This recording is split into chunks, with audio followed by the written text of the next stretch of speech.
और गोरेलाल बर्मन का कहना राहेर उधाम बात हो के भाजी चोरी बोले रही छे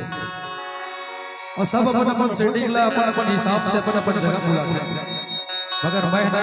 हां कति सुने मां यति गन्ना राज है यति गाली मन गन्ना के मबलात होई बरछा मगर हम हमारी बरछा नहीं है हम ना तीवरा उधाम बोलाता का हमर कन्हार माटी है हमारो तीवरा भाजी ज्यादा होते हैं तीवरा चना तो भाजी चोरे के बहाना कैसे भास्कर भैया हमन उती भाजी चोरे तो खाना बुलाता तो ई भाल गई था का के सुने का कहते हैं भद्रमा चले आवे मयारू तोरेला भाजी खाबो भद्रमा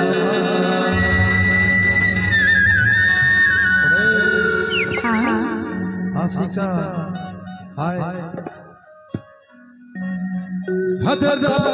चले आवे चिड़ैया तोरेला आशिका भद्रमा चले आवे मयारू तोरेला आशिका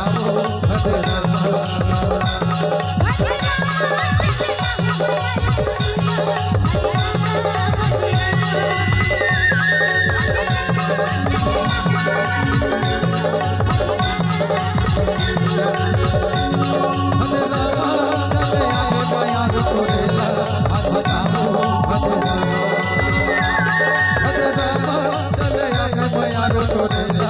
आशिका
अवध सारी किनारी कर दे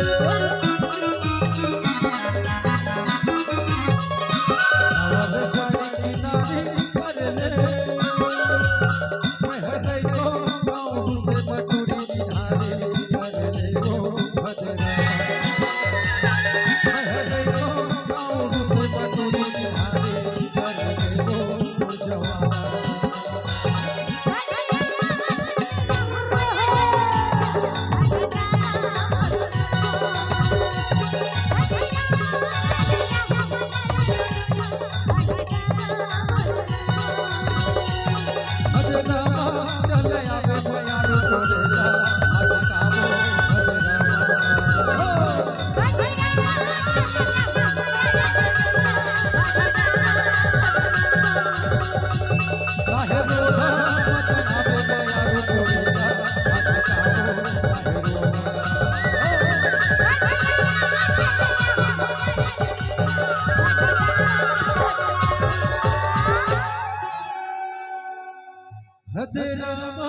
चले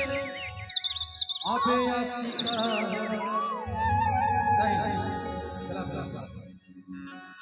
अरे परछा मत आबे आसिका चुसवाओ घटना खाओ घटना बारी माया में हजी गांधी मन्ना बड़े बड़े घटना रखे बड़े बड़े घटना वाले घटना